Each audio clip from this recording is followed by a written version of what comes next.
Hello everyone, I'm Chad Elledge. And I'm Ben Bockin. We are coming to you this Tuesday with a Tuesday tip from the Golf Leadership Academy in Novi.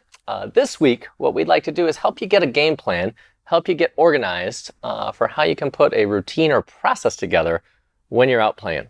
So Ben, where would you start, man? What's the deal with this process? We hear about it on TV all the time. I think it probably sounds a little cliche at this point. I don't know that people actually know what that means. Yeah, so one of the things that we're always preaching is we're trying to tell people to be process-driven versus outcome-focused. So a lot of times when we play golf, we put so much emphasis on the outcome and we worry about all the things that we don't want to have happen.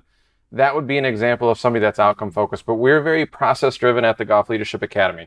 So we're always trying to focus on the things that you can control versus can't control, and this process that we're about to walk you through is 100% under your control and will help you ultimately get what it is that you're looking for on the golf course. Okay.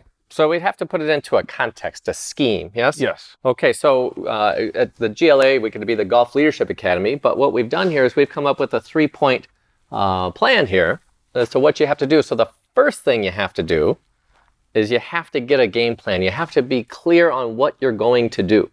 So, hope, not a strategy. Doesn't exist at the GLA. We got to come up with something better than that. So that would start back here. Is that true? That is true. So your job back here when you're playing and in practice is to get clear and committed. You got to get a game plan. So what does that mean?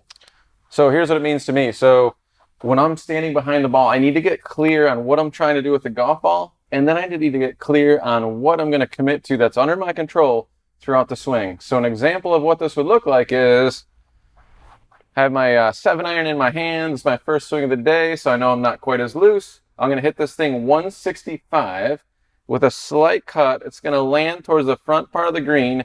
It's going to release 4 yards towards the hole and end up 3 feet below the hole, a little right to lefter. I'm going to commit to sensing the weight of the club all the way through the swing. That was pretty clear. I could really see what that ball. Yeah. So there was no like, don't do this, don't do that in Ben's language. So he was very clear about what he wanted the ball to do, and then had a simple strategy, a simple plan. Feel the weight of the golf club to make that happen. You got it. A+. So the second part of our GLA process here is when Ben's playing, when you're over the shot, you have to be able to let it go.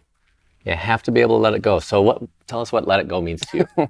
What let it go to me means is, can I make a swing where there's no steering or guiding and I'm detached from the outcome? So to me, letting it go means I'm going to do what I said I was going to do. So I'm going to work on my ability to keep my attention on the intention and nothing else. So I'm going to sense the weight of the club head all the way through the motion and swing it as freely as possible. That is my goal. My goal is not to hit it out of bounds, not to hit it in the shit on the left, not to hit it in the... I already did that work back here. I told myself what I wanted to do, so I don't need to fill my head with any other nonsense. I'm going to be internally silent walking in and commit to my intention. So another way to say let it go is like let go of all the drama. Yeah, no drama. And the swing thoughts. Yeah. And the conversation over the ball. So to let the swing go freely, you have to let go of all that stuff, yes? No baggage. No baggage.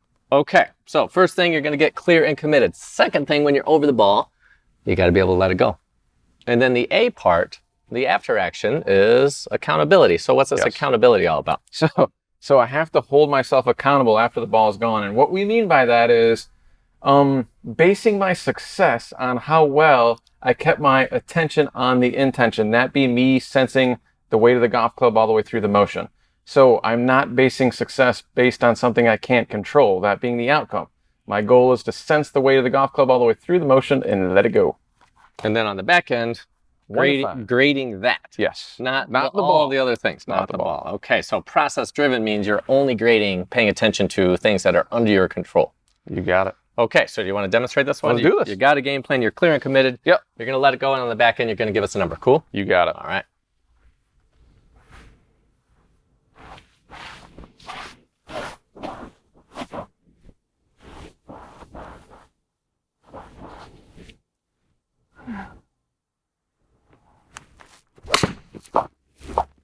Okay. Not bad for the first one of the day, but it's gonna sit. Oh, you said 165. That was close. That was close. Not bad for swing number one. Yeah. So now on the back end of this process, I am going to give my number. On a scale of 1 to 5, was I able to keep my attention on my intention? And the answer to that is I was a 5. I actually sensed the weight of the golf club all the way through the motion. There was no steering or guiding. I genuinely will let that thing go for all of you at MDG. Okay. So every shot has a beginning, a middle, and an end. If this were football, you'd have to be the head coach, you'd have to be the athlete, and then you'd have to be the general manager. So you have a job to do on every one that you want to work. The better you get at this, you'd be shocked at the ability to take your range game to the golf course. So practice this GLA process. We know it helps. We know it makes golf more fun, and it'll give you a sense of empowerment and controlling what you can control. So thank you for joining us on this Tuesday tip. We'll look forward to seeing you next time. Get no!